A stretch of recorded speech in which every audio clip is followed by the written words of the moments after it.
Good morning, good afternoon, everyone, and welcome to this LSEG webinar in partnership with Global Relay, dedicated to electronic communication surveillance in the age of WhatsApp. Indeed, our goal today is to cover and explore how to keep pace with changing communication behaviors, leverage new technology, but also satisfy regulatory obligation. My name is Vincenzo Di Mase, Vince, and I will be your moderator for today's session. So in the next coming 55 minutes, we are going to explore together what is shaping up the electronic communication surveillance industry with a focus on the financial community. And we will also focus on some key variables, namely technology, regulatory pressure, and last but not least, conduct. While we all have witnessed a massive change in the way we communicate on the workplace compared to a few years ago, I think we all agree on that. It is true that all those new instruments bring in benefits because we communicate smarter and in a faster way, but all those components and new benefits come with additional risks that need to be managed and mitigated. The recent fines against key financial players are an additional reminder of the relevance and importance to equip ourselves and our organizations with the right tools, procedures, and governance solutions to proactively mitigate those new risks. To navigate through those topics, I will not be alone, but I have today two great speakers. So let me introduce you to Carol Berry-Walsh. Carol is a highly experienced lawyer, investigator with 4 decades of experience in government, in private practice, and a variety of top financial institutions, besides running Berry-Walsh Associates consultancy firm. So thanks for being with us, Carol. Nice to be here. Thanks. And Rob Mason. Rob is the head of regulatory intelligence at Global Relay. Rob has a wealth of experience across both banking and regulation, having undertaken senior compliance surveillance roles within UBS and Lloyds Banking. And before his time with banking, Rob spent 5 years at the FCA and has a trading background of 10 years on exchange-traded derivatives. So thanks for being with us, Rob. Welcome. Hello, everyone. Thank you very much, Vince. It's a pleasure. So I would say we are definitely well equipped with the expertise and the experience, and I'm really looking forward to start deep diving into those topics on electronic communication surveillance, which I believe are key to the financial markets community today. And for that reason, at LSEG, we have also extended our partnership with a market leader like Global Relay to offer LSEG compliance archive solution dedicated to e-com surveillance, covering a wide range of communication channels. And if you're already curious about that, click on the overview, learn more button, top right of your screen, and access some useful documentation.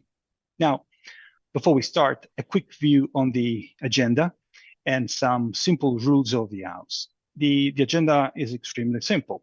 As we mentioned before, we'll go through what is up and what is happening in the industry of electronic communication surveillance through the lenses of technology, of regulatory pressure, and technology.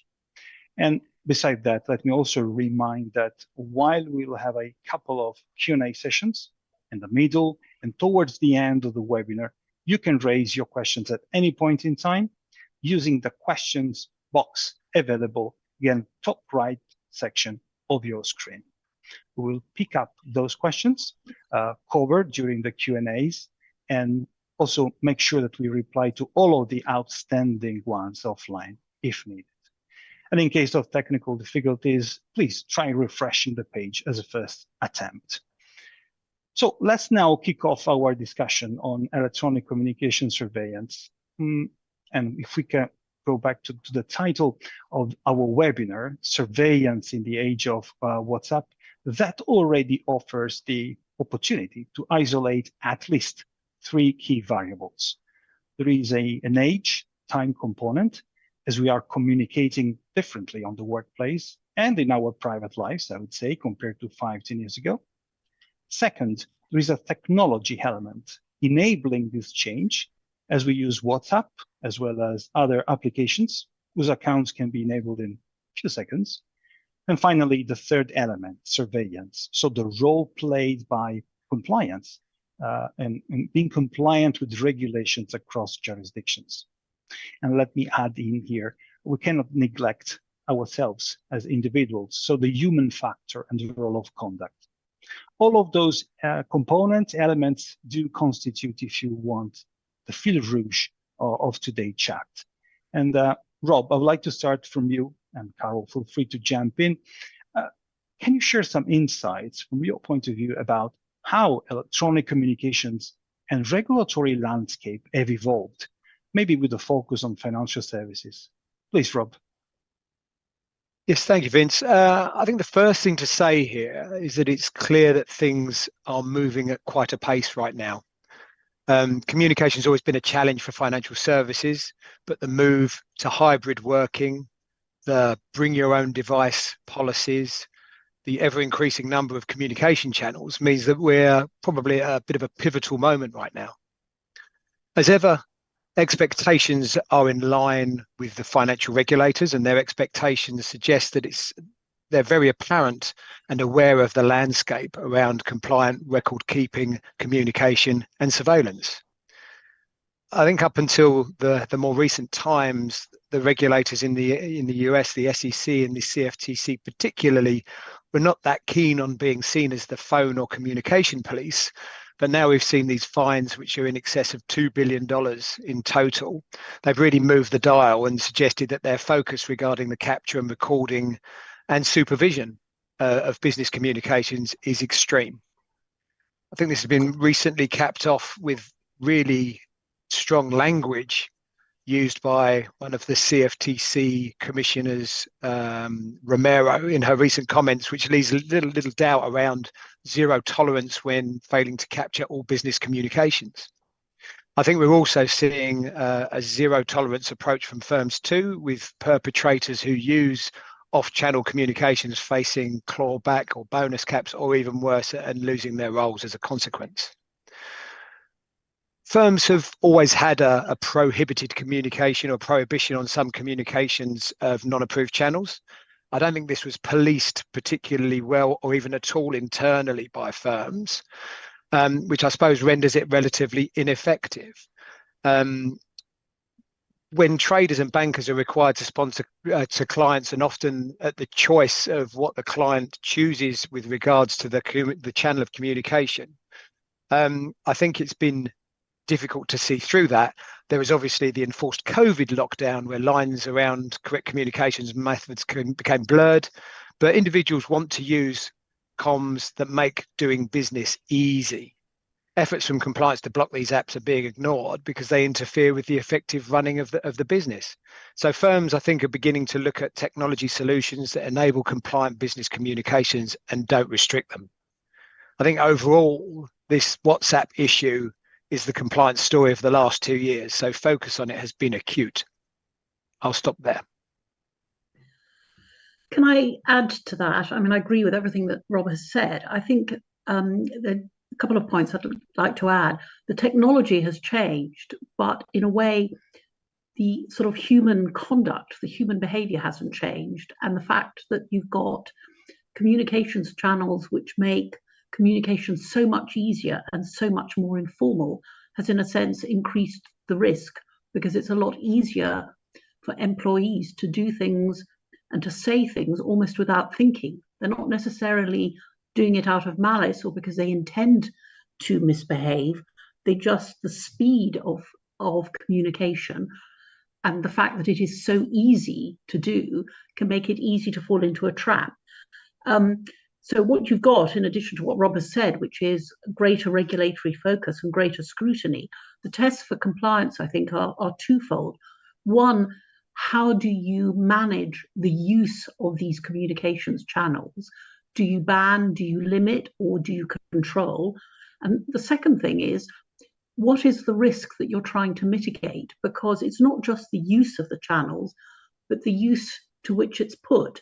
And how you deal with those risks, both in terms of surveillance, but also then the action that you take, depends on what those channels have been used for, whether it's been used for work-related misbehavior or personal misbehavior which is carried out on work channels. And I'm sure we'll come to that later, because that requires different action and a different approach. So there is also that challenge. Thanks, Carol and Rob. And I noted down some points. There is this mix of zero tolerance from regulatory point of view, how easily we can get access to those channels, and then the technological component and the human factor, right? So this is, the real mix, the real combination. And I remember that when we had our first meeting to set up this webinar in early July, one of the key considerations we made was as you mentioned, Rob, was the incredible amount of fines, right? Driven by the US jurisdiction. And then during the summer, some additional notable ones came in, right? And that was mainly US driven. So other jurisdictions players might feel maybe it's someone else's problem, right? Or is it just a matter of time for others to act and US simply acting as a first mover, right? What is your view, Rob, on this increased level of scrutiny in the US and what we can expect? I agree. There does feel like there's something of a difference between the US approach and pretty much everybody else. I'd say in comparison to the UK, I don't think it's the FCA's nor any of the other Euro regulators' general approach to do those sort of spot check sweeps, which I think was the key catalyst to what picked this up in the first place. And US regulators have typically done that across a number of different issues. What I think we may see, and generally we have seen previously, is the FCA do something regarding a specific investigation as part of a case with respective significance. However, I suspect we're unlikely to see that $200 million, £200 million fine. But I think expectations are broadly exactly the same in terms of record keeping. So I think a firm might be taken to task for utilising non-approved channels, particularly without appropriate discipline being applied to the folks involved. I don't think we're going to see a change in the regulations in the UK anytime soon. And we had seen the FCA mention in one of their Market Watch articles, I think it was Market Watch 66, that there was some risks from misconduct that may be heightened by home working and employees. I think it even mentioned WhatsApp. And we have seen the PRA censor a firm for record keeping failures around WhatsApp, but nothing as yet from the FCA. Like I said, I think there'll be no let up in the prosecutions generally where we see US authorities continue to uncover this issue historically. Worth just mentioning lastly that rather surprisingly and more recently, we saw Ofgem, the energy regulator, fine a large American firm for this issue. And I think this development puts firms on notice that there's also another sheriff in town, really, and someone else to be wary of. So one would also think, or one might think, that the FCA are overdue to do something in this area. And as we're all well aware, there's nothing like a decent fine to grab the attention of those who hold the purse strings. Totally agree. What's your view, Carol? Yes, I'm glad the Ofgem fine was mentioned. I think it may start in the US. It's not going to end there. Other regulators will want to sort of join in some way. It may not be in exactly the same way. I agree with Rob there, but they don't want to sort of find that they are a jurisdiction which is somehow out of line in terms of expectations of firms operating within it. The other point is that even if the fines are coming only from the US and other firms take a different approach, it still has an impact on firms' activities and on how regulators elsewhere will view them, because you have to disclose to other regulators. They will want to see what procedures you put in place to deal with the matters that gave rise to the fines, to the compliance measures, to the training that you want to do. So there's that issue. The other aspect to remember is, even if you're not fined in other jurisdictions, if there is misbehavior recorded on your communications, which is made public, you still face the reputational fallout. You still face issues with, stakeholders, shareholders, customers, counterparties, the press, and so on. So it's not just the fine, and often the fine is the least of your problems. So I don't think you should simply say, oh, it's okay, our regulator is not going to fine us, we don't need to worry about it. I think that's a complacent approach, and I'm sure nobody does have that approach, but it's worth reiterating. Thanks, Carol and Rob. And this difference of speed in jurisdictions is something we're used to see, right, when it comes to regulations, and brings up another topic, because it opens the door to the differences in the markets, in the cultures, because as we all know, we operate in a market, the financial market, that is global, bringing together different cultures, behaviors, and regulatory approaches to communication styles and relevant obligations. In a few words, if we want to simplify, what you say can really come across differently, right, in different jurisdictions, and generate different outcomes. So in an age where we are pushed to maintain deep record keeping across voice and all other methods of communication, what are the challenges, and what needs to be done to mitigate those risks in such a multicultural and multi-jurisdictional environment? Carol, what do you think? It's a big question, and it's a difficult question. Cultural context really matters here, because it's not just the speed with which information spreads. You have a number of challenges. Firstly is, how do you communicate your values and what this means in practice across a lot of different jurisdictions and different languages? It's all very well, drafting a sort of mission statement and then translating it, but it's more than translation. People need to understand kind of what that means, and not just in generalities, but in terms of how they communicate on a day-to-day level. And that is so culturally specific that it does mean that you need to have a lot of work at that country level in order to understand and how it comes across, but also how to make it land well so that it achieves what you want it to achieve. So it affects communication, it affects how you train. And the other aspect of it is this: when something goes wrong, or where somebody says something unfortunate, and it may be that they didn't intend it to come across that way, but you're now trying to think about the action that you take, you've also got not just the regulatory issues, but also employment-related issues. Because how you deal with staff when you want to discipline them, and I'm not talking necessarily about dismissal, but simply guidance, training, some kind of warning or whatever, you've also got all those aspects to consider, which are going to be different, and the approach to them is going to be different in different countries, and it can seem difficult. So you've got two angles. You've got the how do we communicate, how do we train? Something has gone wrong, so we may have a regulatory aspect, but you've also got the sort of the employment HR side that you need to deal with. So there's a kind of multidisciplinary aspect both to the problem and also how you deal with it. So I think what that means is that you need to really think carefully about how you are going to manage both the process of spreading your requirements and also dealing with issues when they arise. I think because I hate sort of just to come up with problems, but to try and come up with solutions.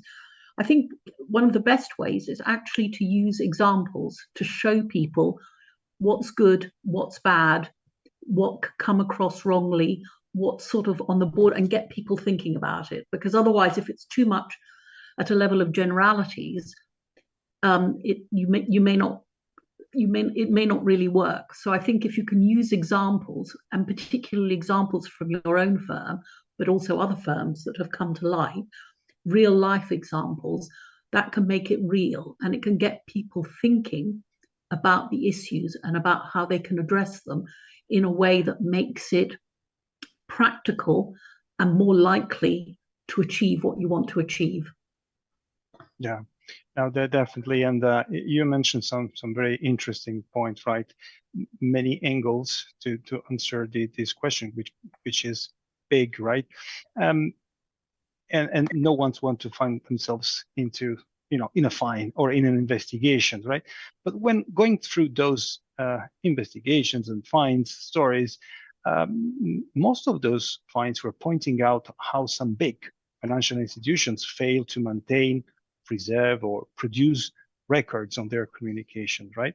And similarly, some were failing to diligently, let's say, supervise matters related to the business. So two questions came to my mind, right? What would regulators actually assess when running an investigation? And B, the other way around, what needs to be done to mitigate those risks? Yes, definitely. The examples you mentioned are key. So there is a learning component there. And I love the example story, right, which we have seen in many of the codes of conduct being reviewed recently, providing real examples and not just let's say, the principle. So what needs to be done to allow that better way of communicate, but stay compliant? Rob, and also maybe let me add, I was just looking at some of the questions and sneaking in, right? WhatsApp is definitely one of the most popular topics there. And can we detect what's going on WhatsApp? Can this be collected? Yeah, there's a lot to unpick there. I would say that a somewhat of a change in the last sort of year or so is that we're seeing our clients and prospects take a more systematic approach to looking at their communications monitoring as part of their market abuse risk assessment. And that's the document which the regulators encourage as the cornerstone document for your surveillance setup.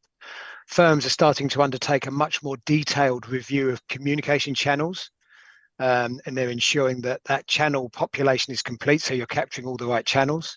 The population of colleagues within scope of surveillance is appropriate and consistent across region or desk, as well as reviewing revisiting the risks that they're seeking to capture and the resulting alert output. I think that assessment has led to almost invariably extending and enhancing the arrangements that have been in place to that point, as well as the reviews of the tools that are used to undertake monitoring, investigating and reporting. Ultimately, firms recognise they're going to be questioned and they're going to be challenged quite hard around comms oversight now as a result of those SEC firms. Burying your head in the sand that it's all going to work out isn't going to wash, and they need a better story to tell when the regulator is visiting. And I think this needs to result in giving little or no excuse for not capturing a communication, regardless of the medium or channel, and being able to demonstrate that every effort has been undertaken. As a quick advertisement, Global Relay obviously provides some solutions for regulated entities, including platforms and exchanges to capture and monitor communications in line with regulatory requirements. And that includes the organisation which is kindly hosting this event today. But it doesn't matter, big or small. This risk affects all regulated firms. I think it's just a matter of time before surveillance solutions on all comms channels is a standard practice. Yeah. Can I just add in terms of, from my experience as an investigator rather than a regulator, what regulators are looking for, I think, is the firm assessing the risk correctly? And are the actions it's taken reasonable? So if you put yourself in the shoes of the firm, your risks, in a way, in terms of the reasonable steps, are starting from the bottom, or the worst one is you have no procedures at all. That's disastrous. You don't want to be in that position. Your procedures are inadequate because they're either not recording properly or they're not maintaining. Then you have, okay, you've recorded them, you've monitored them, but you're not following up on the concerns. So basically, you've just collected a lot of information, but then, it's been put in a shoebox somewhere and you're not bothering to open it. And that doesn't just apply for stuff that you have collected. It can apply to concerns raised in any other way. And then you've got actual problems and you haven't dealt with them properly. And that's always kind of on a rising scale. And that's what, that's what regulators will look at. And so what you need to be able to do is to show that you have assessed the risks that you run in your business in relation to communications, and that the steps you've taken are reasonable given your assessment.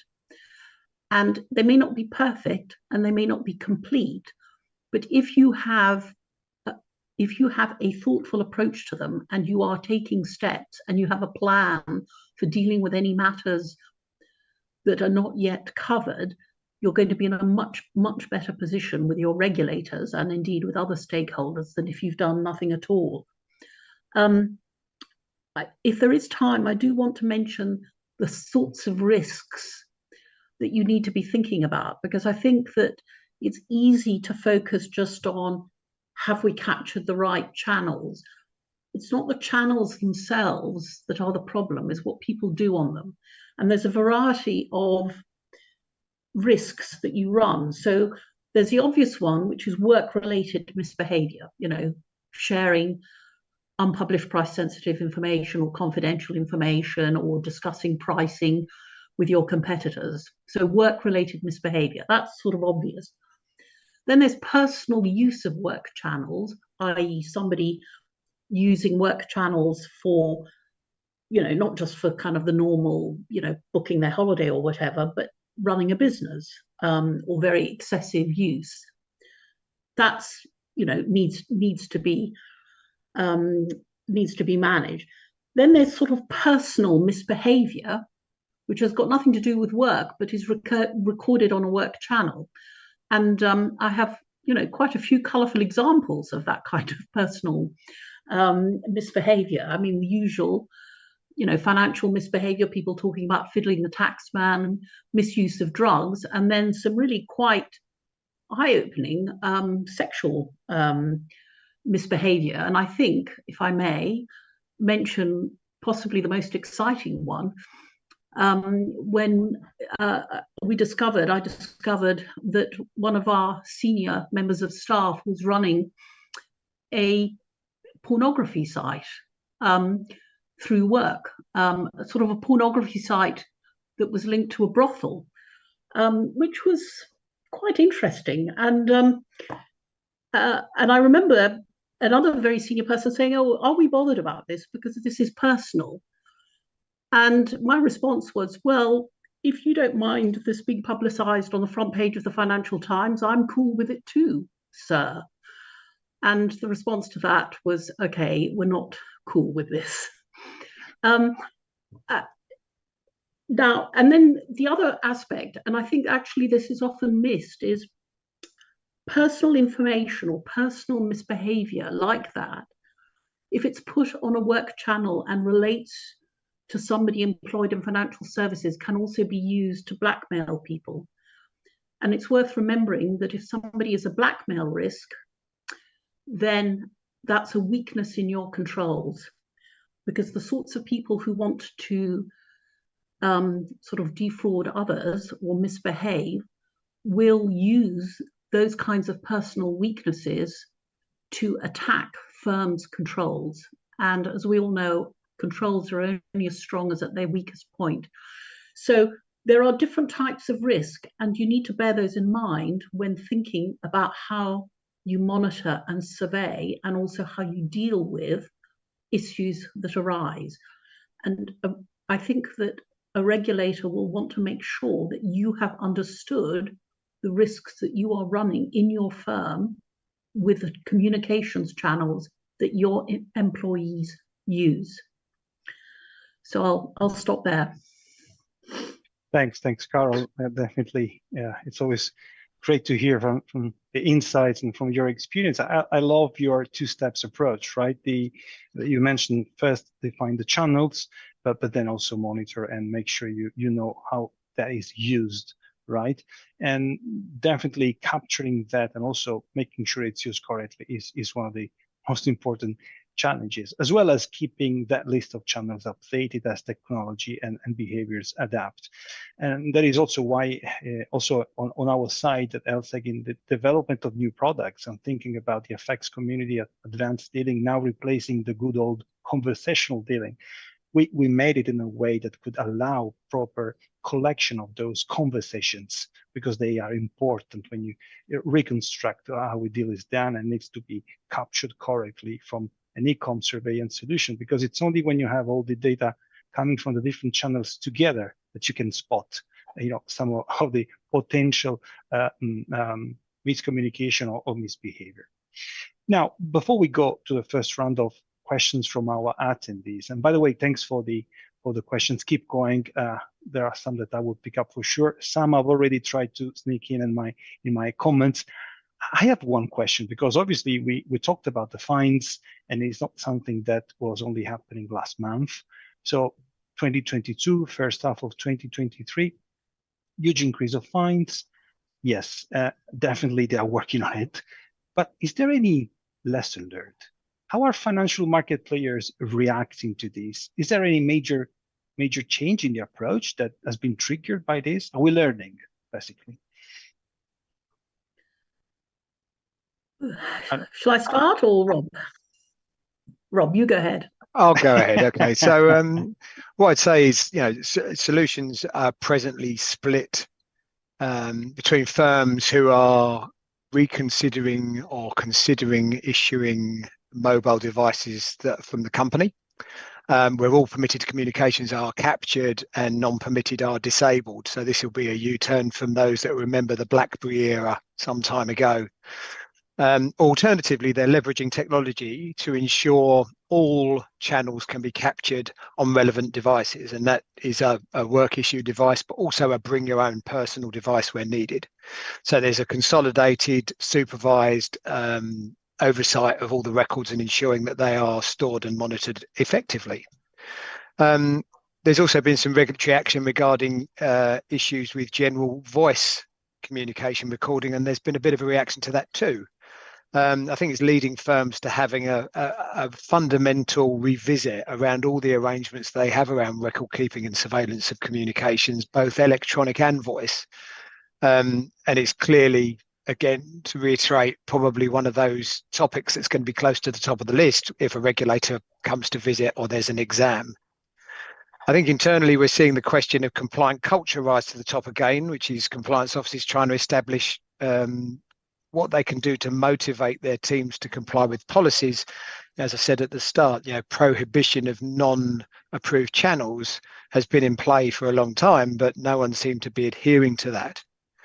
I guess while it's not the most riveting of areas, proper archiving also remains critical. And while it may be infrequent in terms of how often somebody asks you for it, when you do need to lay your hands on data, or when a regulator asks generally, it's mission critical to be able to do so comprehensively and expediently. And in my experience, it's really lovely to be able to dig something out of the archive if a regulator asks for it, with enough time to review it yourself, so you've got an understanding of what they're looking for. Carol, give one of you have some comments there. Yes, I mean, I think firms are worried because, it's a bit like what happened with kind of anti-money laundering rules. If you look at all the anti-money laundering fines, a lot of them were for not having adequate processes in place. Relatively few were for actual money laundering. And I think that communications is going to go the same way. There are going to be penalties because the procedures are not good enough, and there are going to be fewer penalties for actual, bad stuff said or done on those communications channels. So that's where the risk is. But I think that from firms' perspective, they also need to focus on not just getting the processes in place, but actually thinking about what is it that they are telling their staff, because the use of communications channels is not some kind of optional extra, and it's not some sort of intolerable burden. It's really about being professional in your dealings with your clients and with your colleagues. So it's the essence of professionalism that you know how to communicate appropriately when you're at work, and that you understand the difference between, making, a humorous comment in a meeting in order to lighten the atmosphere, and making the kind of joke that when, in writing, that when it's read later comes across as crass and boorish. So that's the essence of professionalism. And so part of what firms need to do, in addition to having the right processes in place, is actually be communicating with their staff and demonstrating what this is about. It's not about following some tedious rule. It's not just about avoiding a fine. It's about behaving professionally in a workplace in order to provide a good service to your clients. And I think the final aspect I'd say on this is that with all these things, if you collect information in order to find out what is going on in your firm, the most important thing to do is to do something with that information. The point of collecting information is not to collect it. It's because it's telling you a story. And if that story is not the one that you want to hear, you need to do something about it. So you need to have thought about it. You need to be doing something reasonable. And if what it shows you is something difficult or unpleasant, that you don't panic when faced with that. So that's what I'd like to say there. Can I just add, Vince, as well, that just another aspect to that, I think, is that the proliferation of new channels, which has also caused major headaches that compliance teams had not really been required to deal with previously. Obviously, during and post-pandemic, that explosion of different channels in order to effectively work from anywhere has caused a significant sort of shift in having to reevaluate what's been done previously. Despite the fact that the pandemic was probably seen as the trigger event, and being at home, there was a bit of a blur between personal and private life. It probably is clear enough that colleagues were using personal devices for business purposes before then. But I think really we're just talking about the evolution of technology. We know how easy it is, I think probably all of us, how easy it is to set up a WhatsApp chat or a group message, a call or a video. There's no cost attached to that when you've got internet, and that's especially valuable to colleagues who are traveling. And I think it's this ease of use is one of the reasons why we're seeing it's very difficult to use prohibition as a means to manage the risk. Surveillance technology solutions need to cater for the existing channels, but they should also be flexible enough to accommodate anything that's going to happen in the future. Very hard to do that, but you build some decent technology which has the ability to create connectors very well, even though you might not have what the source of that needs to be connected to at the end. We're seeing an enormous demand for Slack, Symphony, Telegram, Refinitiv, ICE, Zoom, Teams. I've got a few more in my head, but I can't think of them right now. But that demonstrates the sheer number of things that particularly those bigger firms are looking to connect to. Yeah. And what Rob has just said is it's almost a form of whack-a-mole, isn't it? There you are. You're trying to deal with things. As soon as you've dealt with one, something else pops up.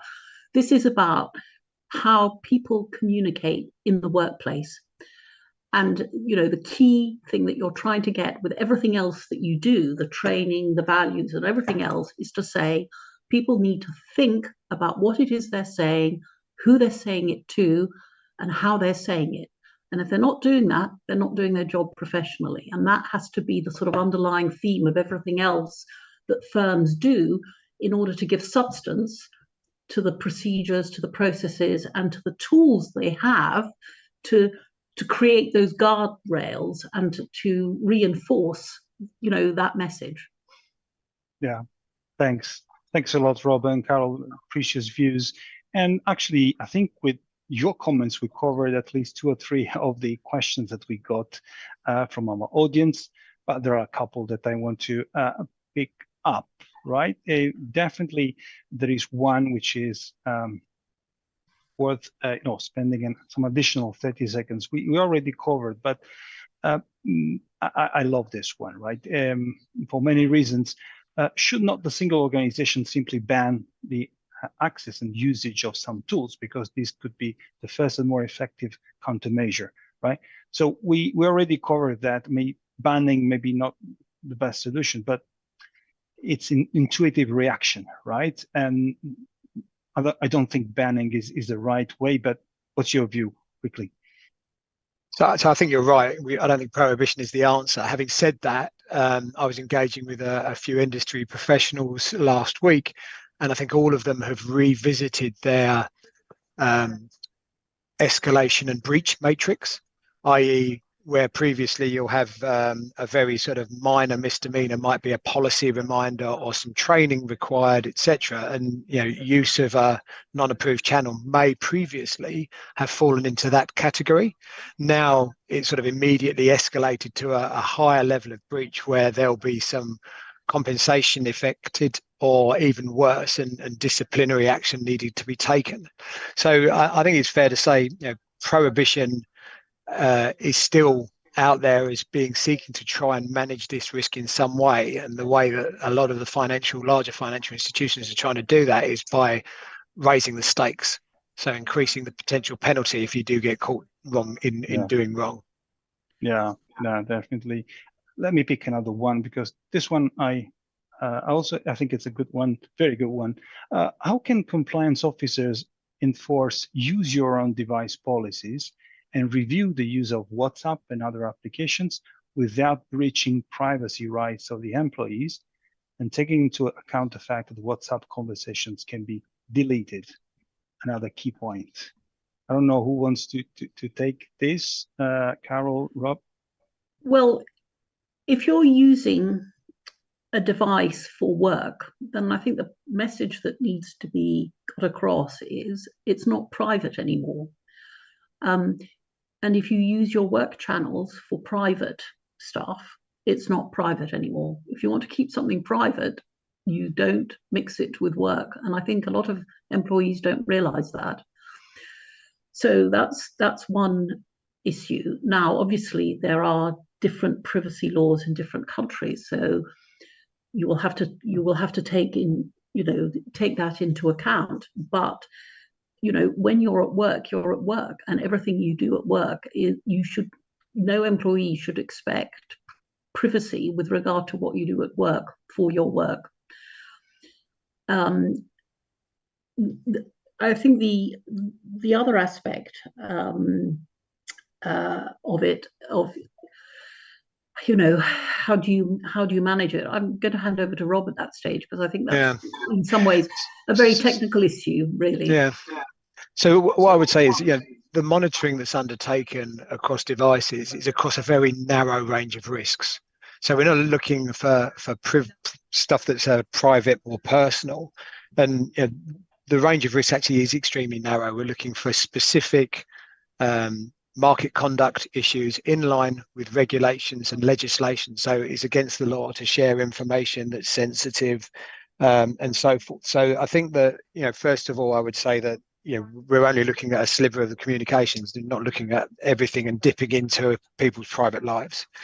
I'd also say that, that question of sort of data privacy always comes up. And I think that, what we're seeking to do is provide the colleagues who work in those roles a safe perimeter in which to operate, right? It's in their interests to be monitored, so they're able to defend themselves against wrongdoing if there's an accusation of it. And I think many absolutely get that point of being in that regulatory safe perimeter, and I think that's pretty important. A part of your question was also about deleted messages, and that is a difficulty, I think. So without banging the drum as an advertisement, we do have a WhatsApp solution for business, and it doesn't permit you to delete any messages. So we've got that a little bit covered. I think it is an interesting story. We've seen as well some concerns around ephemeral messaging. So those Snapchat messages which you send and then they disappear after a certain amount of time. And I have to say that I think that causes some consternation. And again, there will probably be non-approved, almost certainly by every firm. But nevertheless, I can sort of hypothetically see that there is a risk around that, though I haven't had any practical experience or heard that that's being used as a method of communicating either illicitly or just on a non-business channel, non-approved business channel. Yeah. Can I just add one thing on the sort of deletion? If you make it clear that deleting messages is unacceptable, then you can always take action against your staff for sort of obstructing investigations. So you do have that option. It's not ideal because you don't know what it is that they've deleted, which can harm you, of course, if the regulator is asking you. But you do have that option. So I think really, again, it's a question of making it clear what your expectations are to your staff. And if they do delete, have those expectations made clear, you do have some recourse.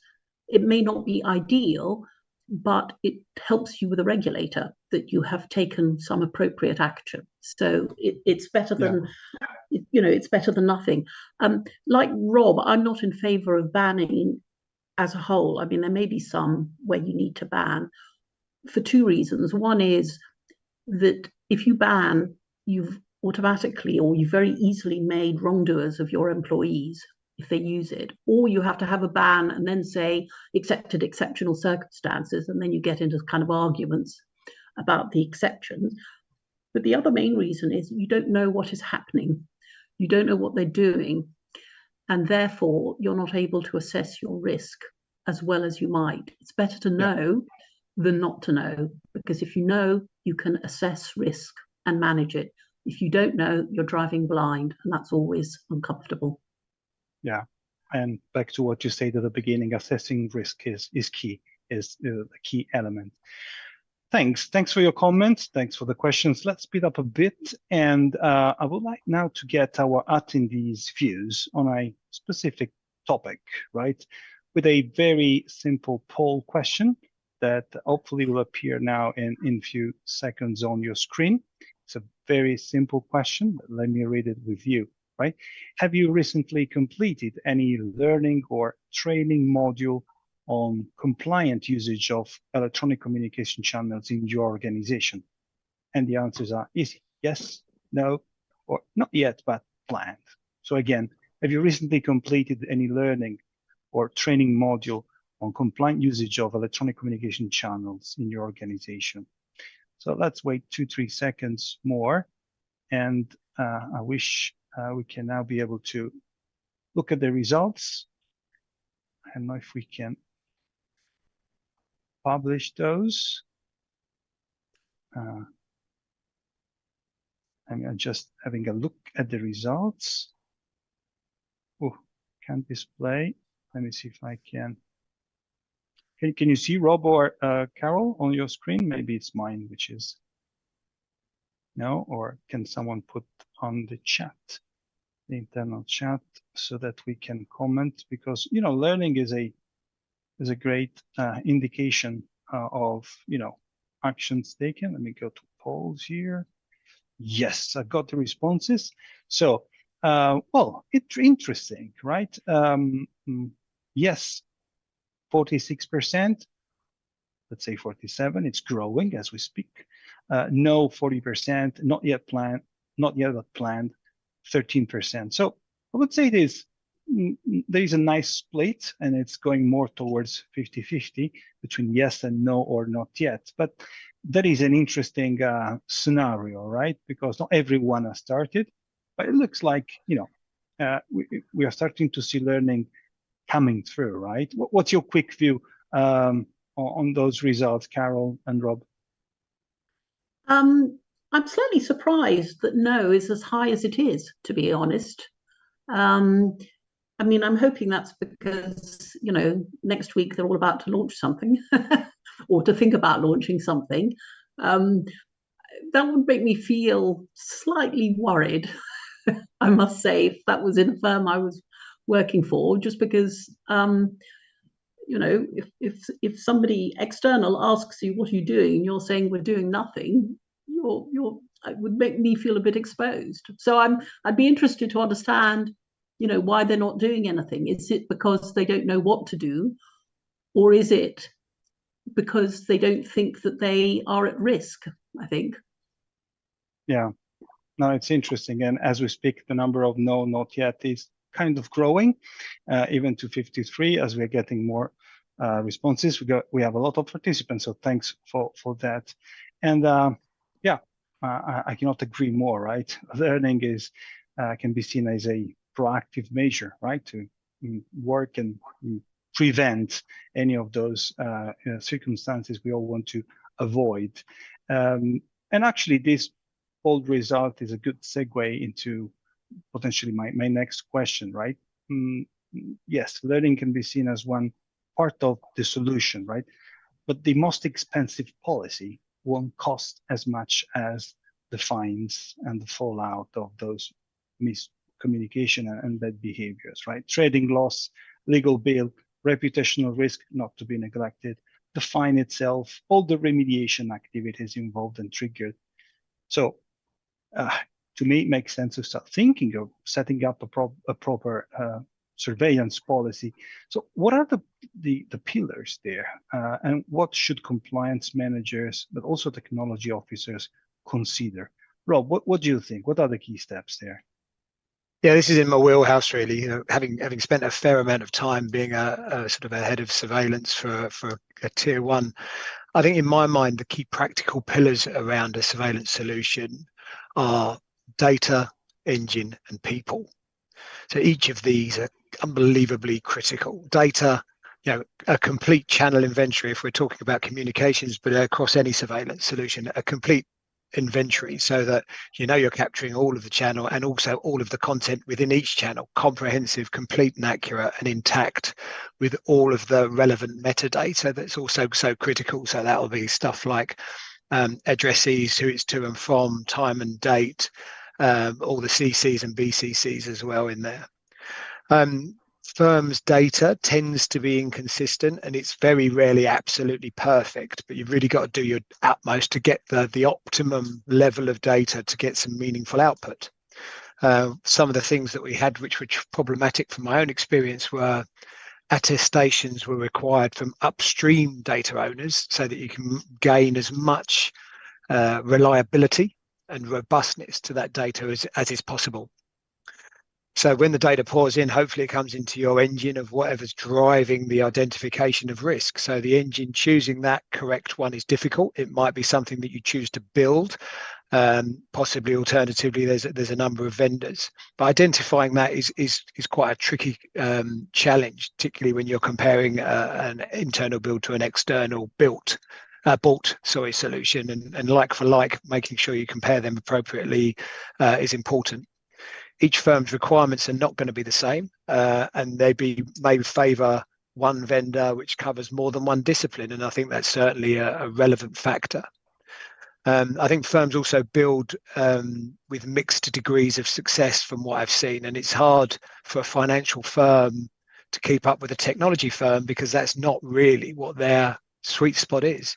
And over a period of time, that also requires sustainability, which requires further investment. So it's not like a one-off cost. I think your engine, regardless if you buy it or build it, needs to be flexible enough to accommodate new developments. And this is such an obvious comment to make now when we've seen a proliferation of changing channels, but you might have it all nailed down with email, Bloomberg, and an internal chat, only to then realise there's another dozen that you've got to manage to accommodate. And again, that's very difficult to maintain. Lastly, people who are reviewing all of that output. So talented multidiscipline teams, and they may comprise of IT almost invariably, compliance experience professionals, surveillance experience, audit, model validation, HR, data science, behaviour analytics.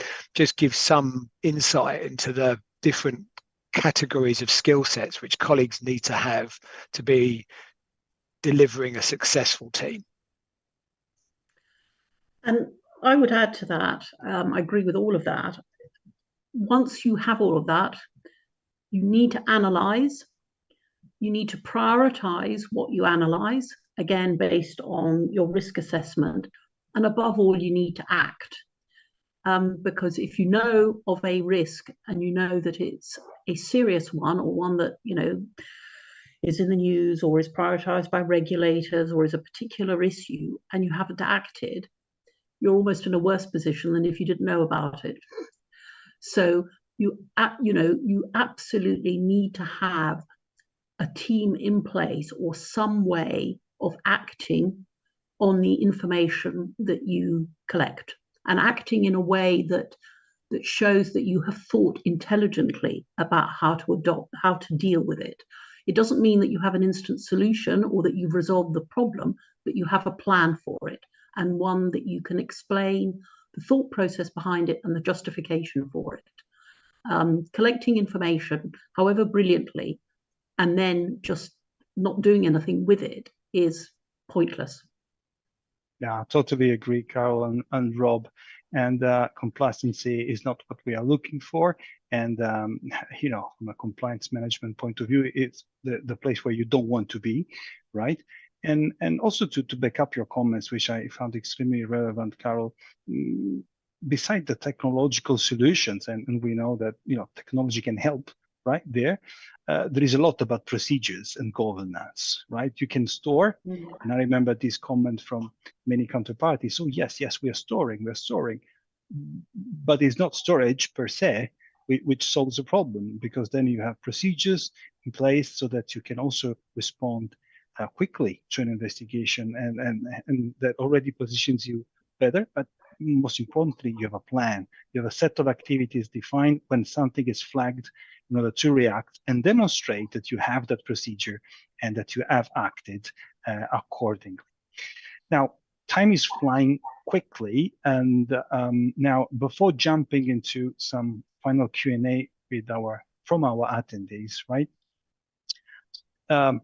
As you know, I always do that in my webinars, right? Before entering the final Q&A, thinking back to the title of our webinar. So, electronic communication surveillance at the edge of WhatsApp, and what we have discussed so far. I would like to ask Carol and Rob their up to 20 seconds key takeaway from today to share with our audience. Who wants to start? Shall I go? Please. Remember, it could be you. Don't be complacent. Know your risk and manage it. And remember to tell your staff, it's not just what you say, it's how you say it. So think about what it is that you are saying, why you're saying it, and who you're saying it to. But above all, think of this as part of essential risk management. Thanks. Rob? So I'd say if you're a regulated firm in financial services, it doesn't matter if you're big or small. This risk is affecting all firms, and I think that's becoming crystal clear. You know, the concentration has been on the larger firms because of the risk that they represent. But frankly, it appears that, you know, if you're running a financial services firm, there's every chance some non-approved communications have taken place. So I think it's just a matter of time before, you know, that needs to be really revisited, and there are now surveillance solutions that are available for all comms channels, and I think that's going to become standard practice. Fantastic. Thanks. And before we come to a conclusion, I would like to take, and we have just 1 or 2 minutes, but there are some questions I would like to pick up, right?